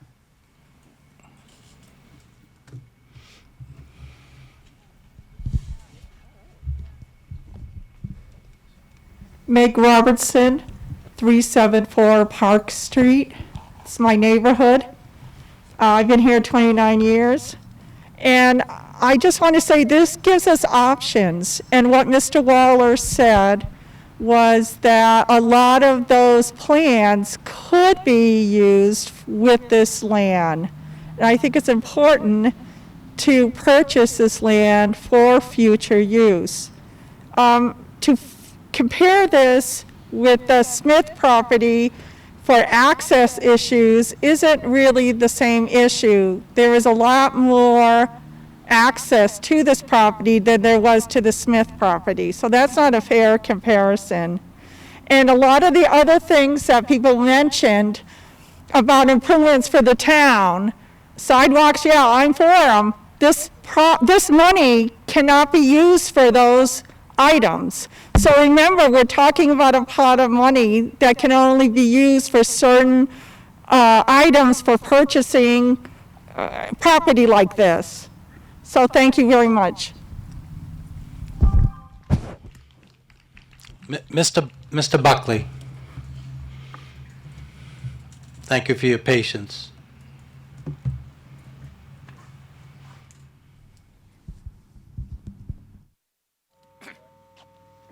Good morning, everyone. So clearly Mr. Wallner wins Speaker of the Day because everyone keeps quoting him. So Mr. Wallner is correct that we have a lot of needs in town, but the one thing that was not said was all those needs need both money and land. And so even when he was talking about town hall, he was talking about finding another location for town hall and then using the town hall for something else. And I hate to be against the finance committee on anything because they're some of the smartest people I know. And so I always really think about why I think differently. And the main argument that seems to be coming up is that we don't know what the use of this land will be yet. And I would argue that that's a good thing because there's many potential uses. Mr. Kelleher talked about the potential fire station on Main Street. And if anybody has seen that building, it's the building that looks like a fire station. And so the reason that we were thinking about using that for a fire station is because it already looks like an existing fire station.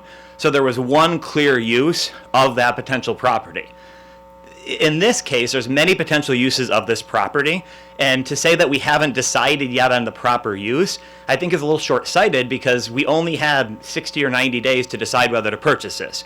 We didn't have enough time to vet the different uses and to decide on just one use. And so I don't think that to vote no on this just because we haven't decided which of many potential uses to use it for, I think that is short-sighted. At the end of the day, I hope we come out of here with $18 million and a $2 million property that we can decide on later rather than $20 million and no property. Thank you, everyone.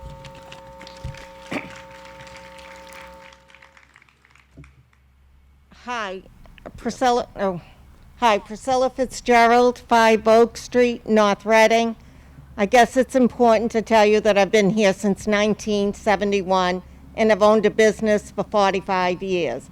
I've watched a lot of things go on in town, some really good and some really bad. I don't understand what your hesitation is. As a realtor in town, property values have only gone up. We have an opportunity to have a win-win situation. I love a win-win. We get to buy this property, And if we don't use it, we could turn around, develop it, and sell it for a lot of money. You're looking to make more money on whatever you need for a town, this is an opportunity. Don't pass this up. You will regret it. Land doesn't just appear. You have an opportunity, I would encourage you to take it. Thank you. Mr. O'Leary.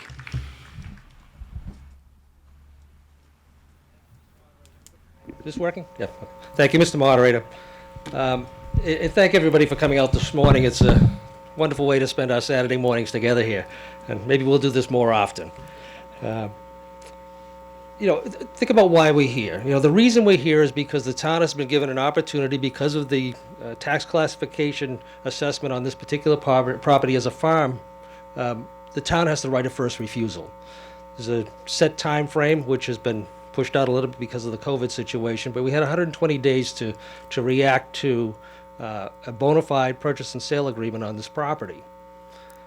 So the board had to decide, what did we want to do? Did we want to give town meeting and the townspeople an opportunity to weigh in and discuss and determine, whether or not we wanted to take advantage of this situation and opportunity, call it opportunistic.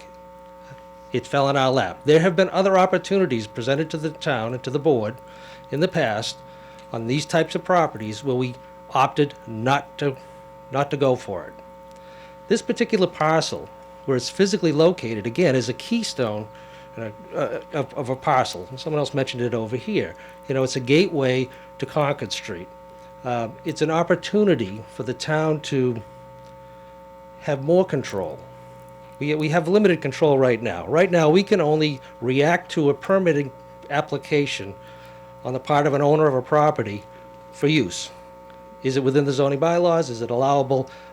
We have site plan review, which is an important step in the process, but that's it. If it's a permitted use, we have to work with the developer to put something in there that we think is going to be aesthetically pleasing, less impactful on the neighborhood and the community as a whole, but we may not be able to stop it. What this provides us is just a couple of things. One is, this is a bona fide purchase and sale agreement. So the town can step into the shoes of the purchaser. Right? Many of you have been around for a number of years where we have decided to take land by eminent domain. Those are rarely settled once, right at the beginning. They're usually settled in court, and the town ends up paying more than the fair market value for property.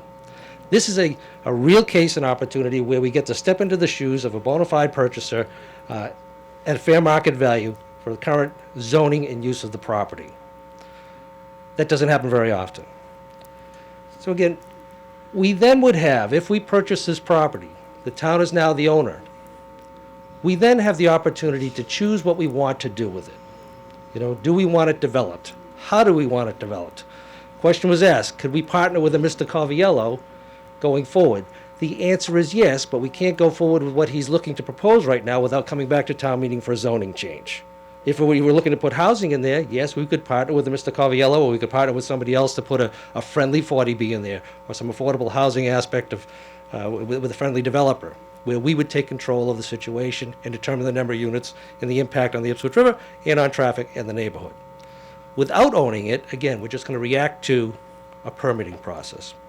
So the control factor is huge as far as an opportunity on this key piece of property. And again, I'm talking about all three properties, and that's Article 2 to be discussed, after we resolve this one here. The question of access. There's 113 feet of access on Concord Street to this property, which abuts the Bobcat of Boston parcel. The other two properties that we'll be talking about, in conjunction with the 113, is like 560 feet of frontage on Concord Street, which is why it's critical that we consider also buying these other two parcels. But first things first. So, to me, control of the property, control of what's going to happen to the property. There's been some criticism of not having a plan. We're not going to have a plan for 14 acres of land on Concord Street in 120 days, nor should we. To me, nor should we. Again, I've been standing up here for a number of years.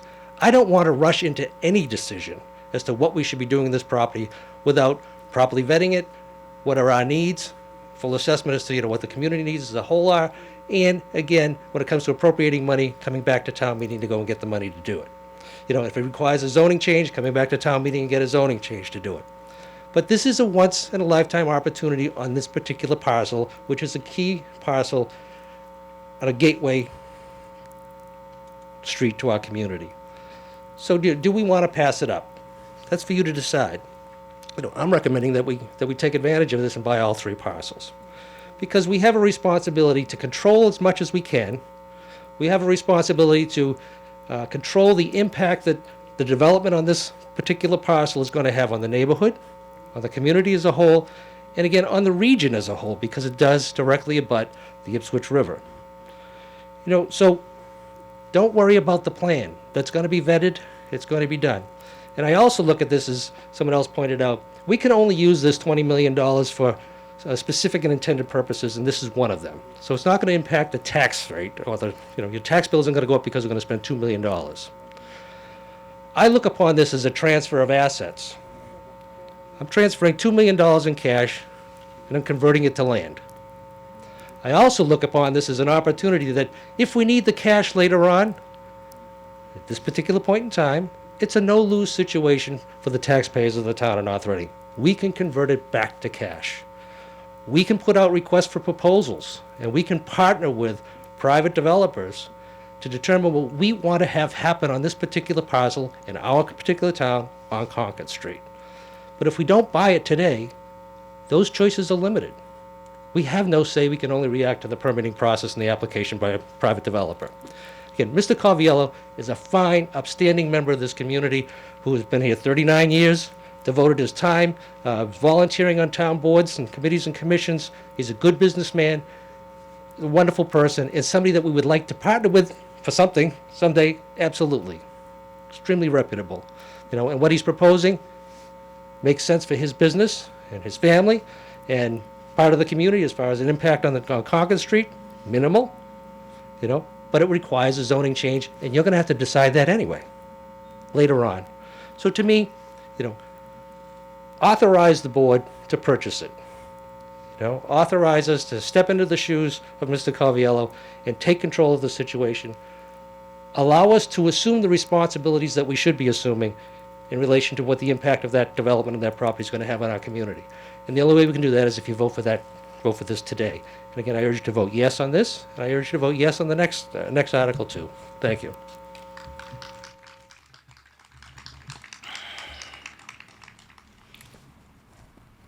In the back there.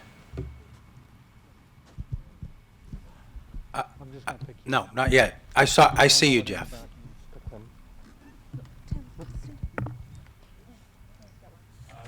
Mark Kenney, 12 Berwyn Road, resident of town for 63 years, and I also was in attendance back in 1988 when we had the question of purchasing the Ipswich River Park land.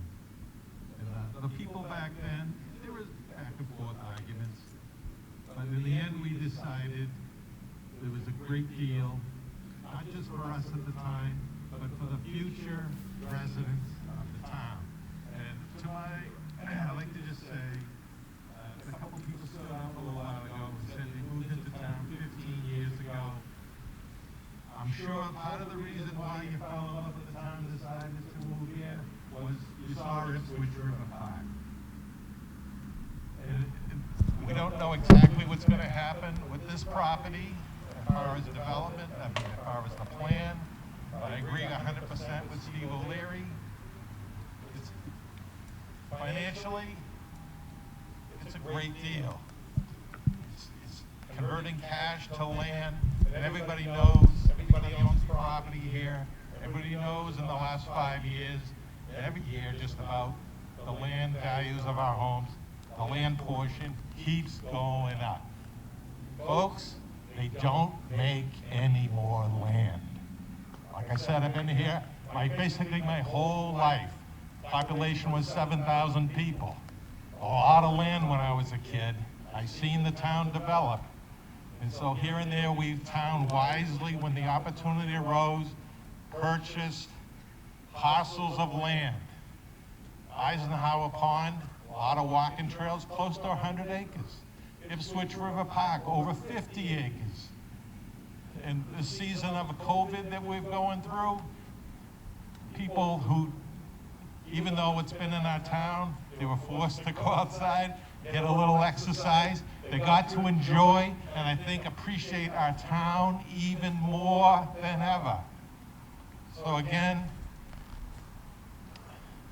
think about the future generation of the town and purchase the land. You won't regret it, and the future residents will thank you. That's all.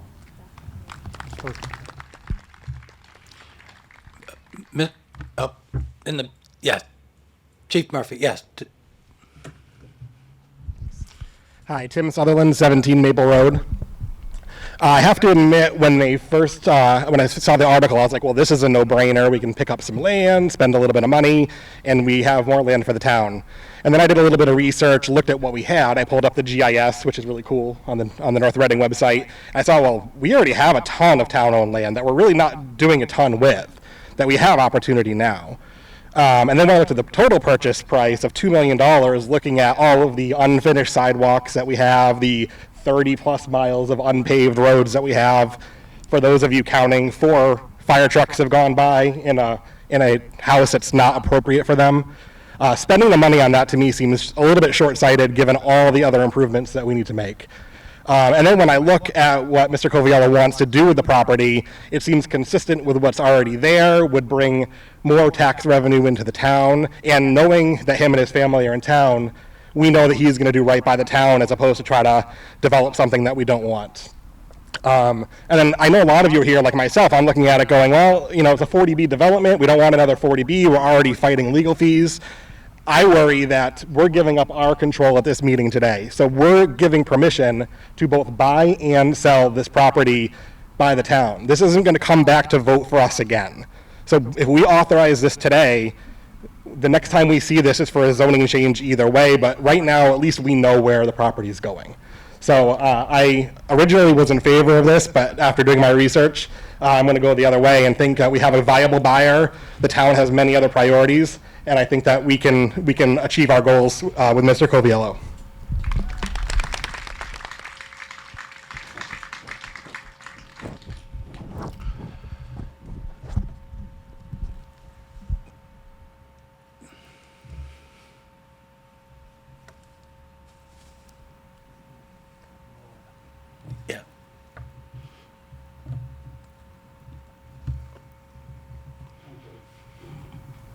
Charles Carucci, 3 Chester Street. I also live on Main Street. And I'm also part of the North Reading Housing Authority.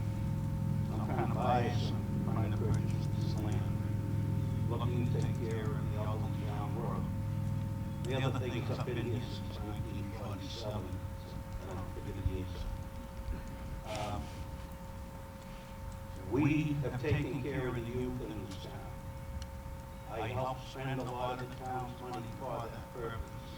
One of them being where you're sitting today, which was $2 million, which did not cost the town any money. I also helped spend $123 million on a building of the jail. I still own Minnesota. So we're trying to take care of the youth. It's time to look into taking care of people who want to stay in this town. We did take a vote, we took a straw vote, we didn't have all the members there, and we were in favor of purchasing the property. So, that's where it's at.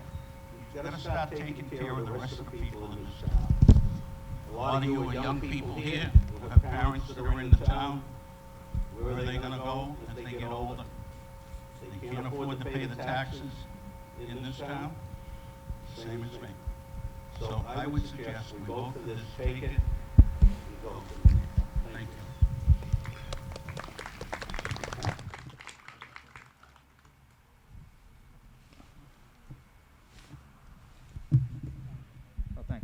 Hi, my name's Bill Barrows. I'm 49 Southwick Road.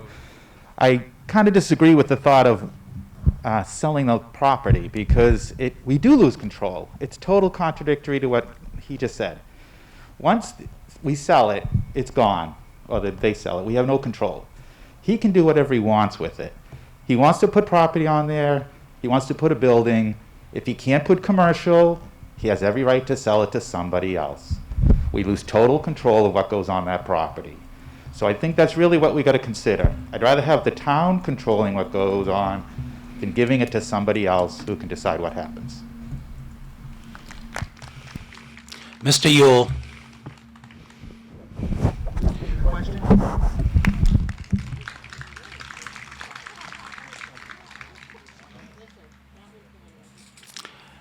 We have moved to the question again, so I'll call for a vote. That would end debate. So if you vote yes, we'll end the debate and take a vote. So all those in favor of ending the debate? Opposed? Can you raise your hands? Motion carries. We're now back to the motion that was made, I don't know, a while ago. I'm going to ask my tellers to step forward. We're going to do this with a hand count right from the beginning. So all those in favor of purchasing the land, please raise your hands.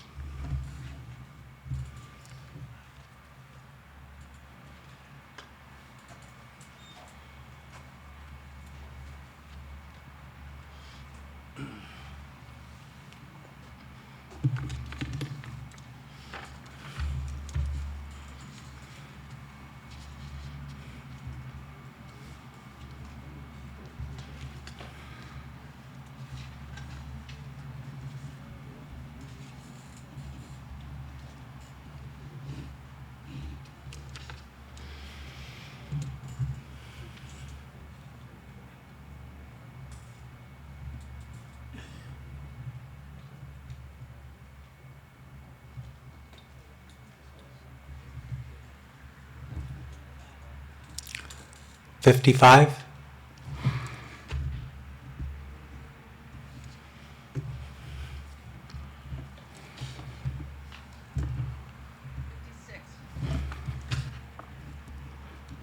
All those opposed?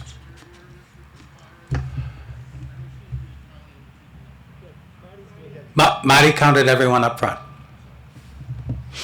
All those opposed, please raise your hands.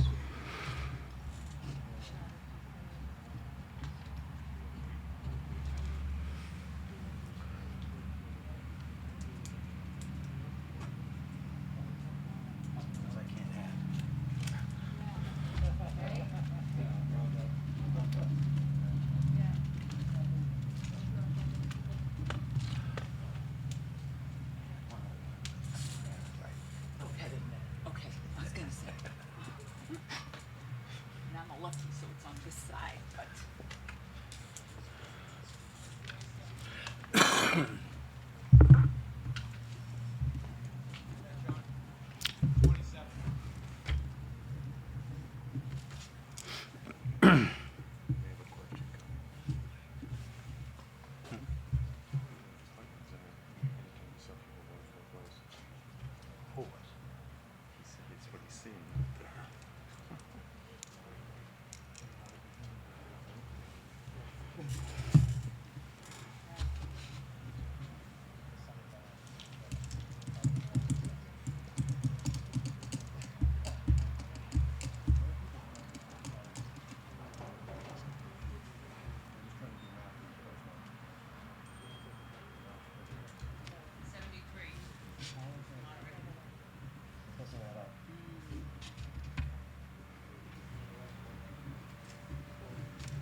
Right.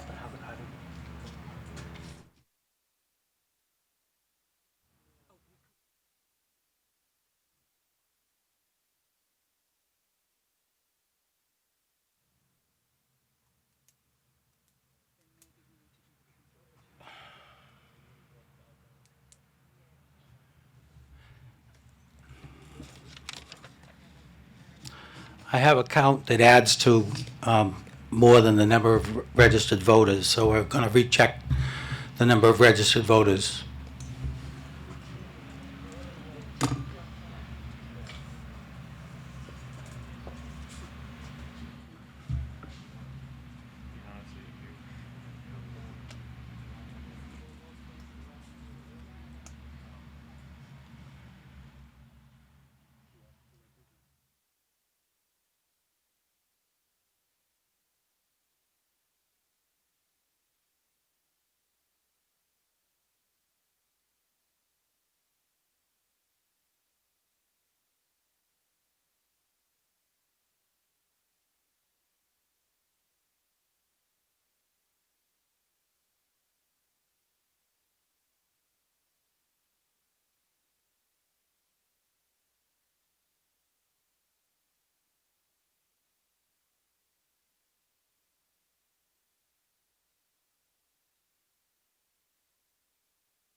He turned, okay. We're going to do a count again, so give me a couple minutes.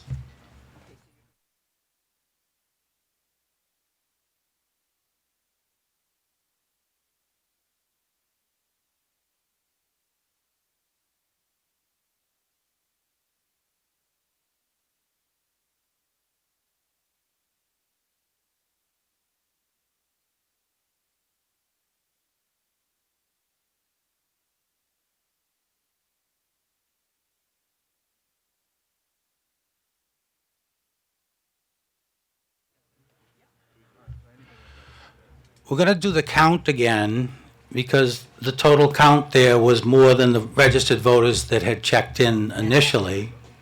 And then some people did check in late, but technology being what it is, one of the iPads that did the check-in, the battery is off, the battery's low, so the iPad's off, so we can't get the count out of there. So we're just going to have, there's going to be staff joining Mrs. Capizzuto and Mr. Tilton for the recount. So basically, we're gonna double count. We have 2 people count each section.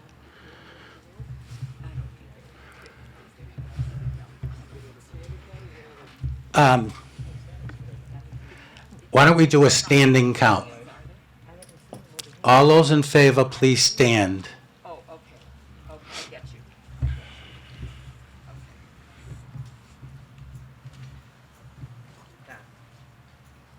Where's the iPad? Do you want me to charge it? You want me to charge the iPad? No, that's fine. That's fine. Yeah. I don't have the, I think that after the count. okay, I might be able to do it. I have to have I'll go with If they've gone by you and counted you, you know they counted you. Sit down, please.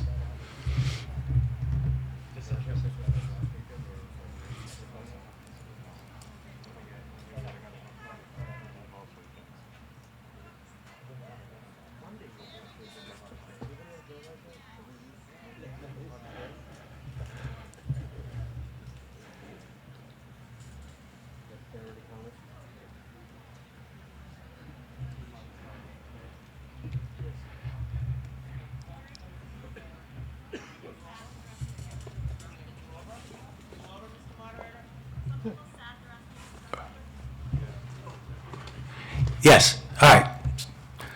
The 50-yard line to my left, if you're in favor, stand, please.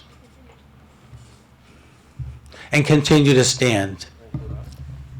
No. No, because Marty counted the front.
Okay.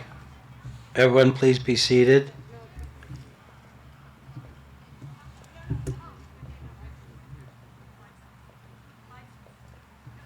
You both had 5-6. Okay, thank you. All those opposed, please stand.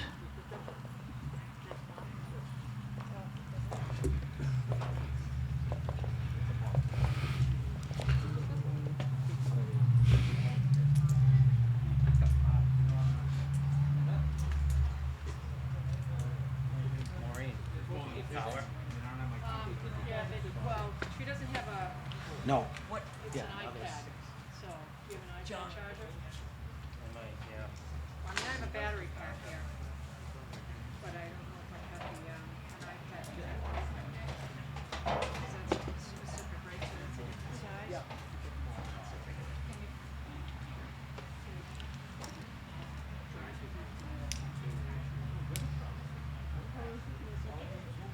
It's charged, that thing is charged, but.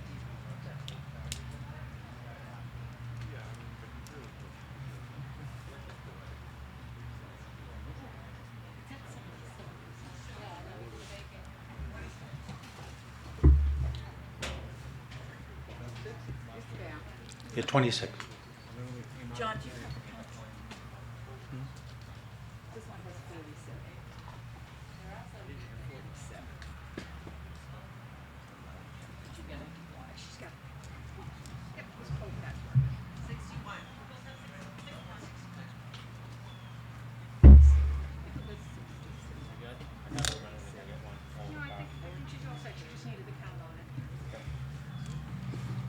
214 is the number of checked voters. 214. Okay. I didn't hear the counts.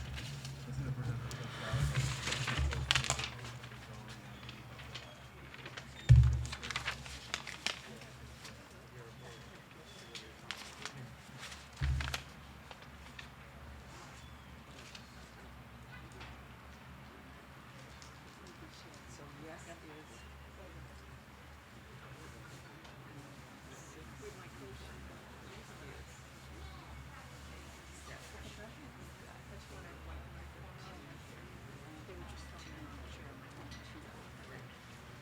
So for 203, it needs 135 for the two-thirds vote.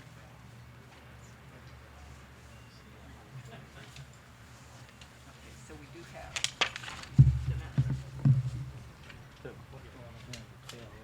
Pardon? If it, if it.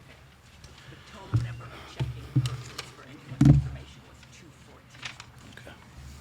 We were able to get the total number of check-ins, it was 214. On the second count, we had 116 yes, 87 no. Those numbers come from two separate counters. So the motion fails, we need a two-thirds vote.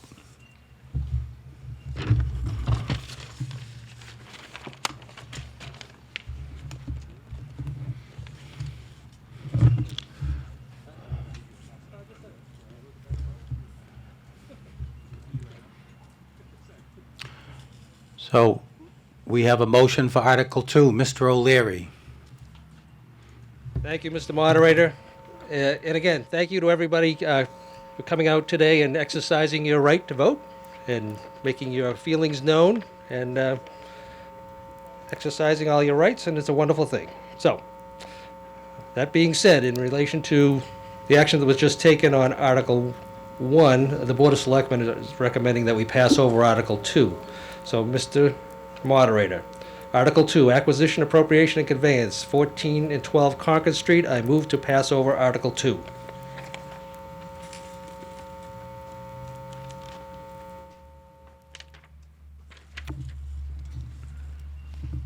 Obviously, the selectmen recommend. Sorry, select board. I still slip back in that old habit. Would the finance committee like to opine on the motion? No. Okay. We'll go straight to the motion. All those in discussion? See? Down the back. I was going to say something. I'm sorry. Aldo Trementozzi, 40 Country Club Road. I raised my hand earlier to say something, but then I just decided I was just going to ramble on. Since I've been here about 21 years, and I want to say thank you to the Finance Committee, who's been a consistent voice of reason and actually looks at things that cost money. We all want things, but there's a cost to it. You know, what we're doing in Washington is a disgrace to our grandchildren. We talk about legacies. I don't want to go on a rant, but I want to say this. The role of government, you can control things through laws, regulations, zoning, Sir, I'm gonna permitting, et ask you cetera, to et put- cetera. Sir, So in the future, to avoid this type of conversation, let's pass those regulations now, so every time a property comes on, we don't have to spend money, instead of just, 30,000 of these in mailing. Okay, All right? you need to be speaking to the motion. So if you don't have anything to say about the motion to pass over, I would ask that you relinquish the microphone. Okay.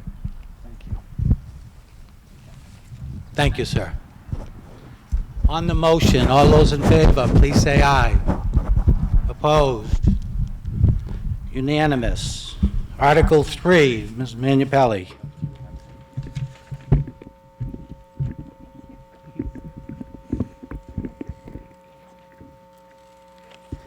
Article 3, amend the FY 2020 operating budget. Mr. Moderator, I move to pass over Article 3 as printed in the warrant.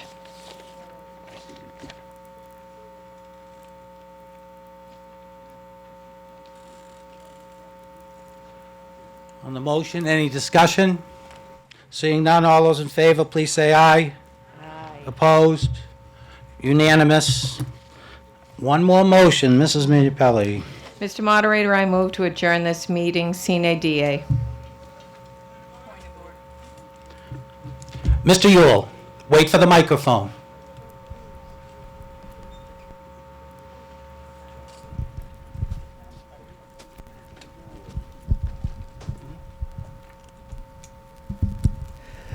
I request a reconsideration of Article 1.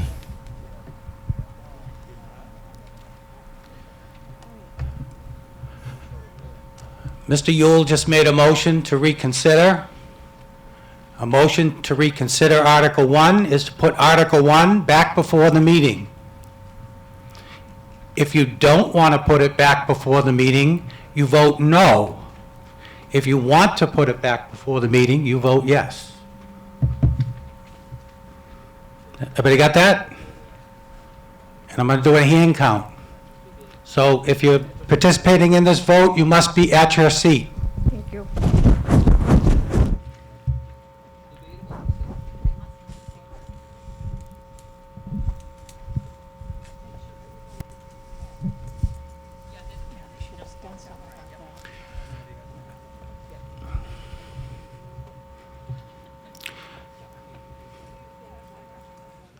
So this is a motion to reconsider. So if you vote yes, Article 1 comes back before the meeting. You want to debate it?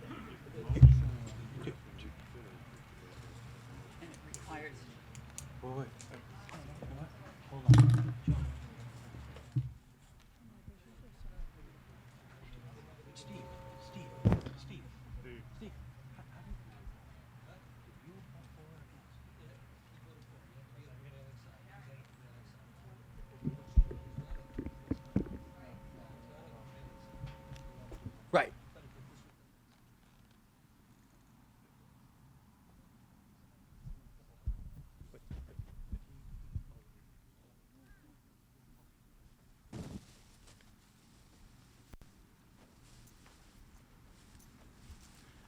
I apologize. I had to take a moment.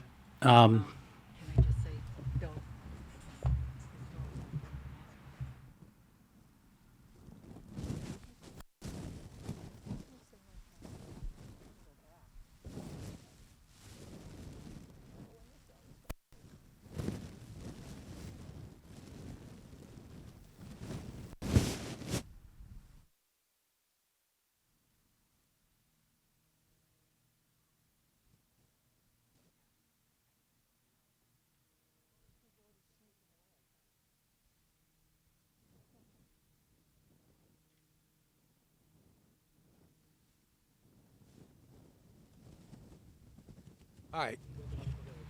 Okay, sorry. Just making sure I'm following the right procedure. We don't do reconsideration all the time. So all those in favor of putting Article 1 back before the meeting, please stand.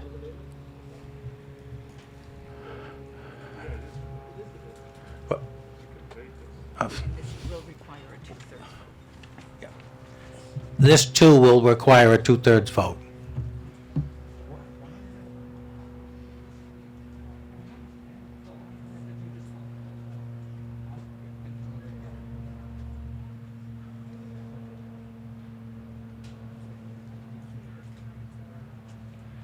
Yes.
Are you, Laurie, are you recounting?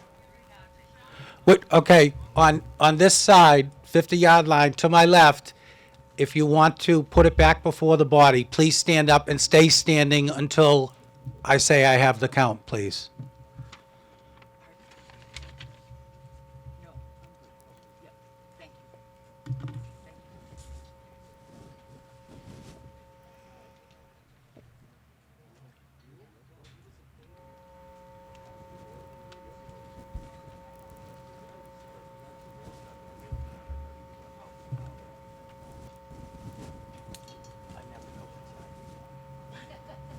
Yeah, but if the bylaw doesn't preclude it and it talks about it, then that supersedes. If it doesn't say no in the bylaw, and the bylaw talks about reconsideration, that's gonna supersede Robert's rules. The bylaw will govern.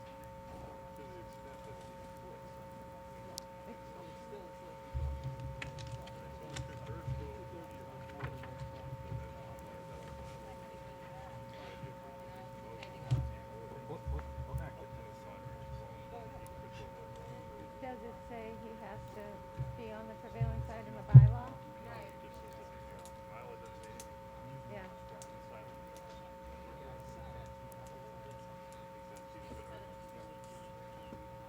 No, I know, but I think I have a good argument that because it doesn't preclude it, the bylaw governs. Just like buying it or not buying it. It could go either way. All those opposed, would all the yeses sit down? All those opposed to reconsider it?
Thank you.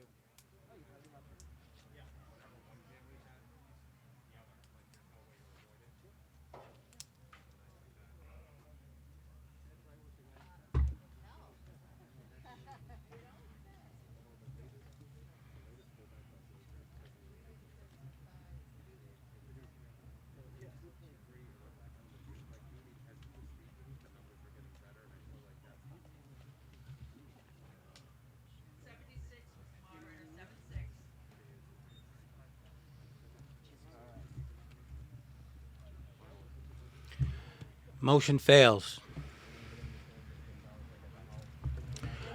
I'll entertain one more motion.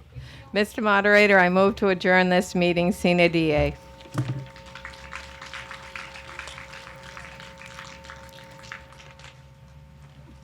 Seeing no discussion, all those in favor, please say aye.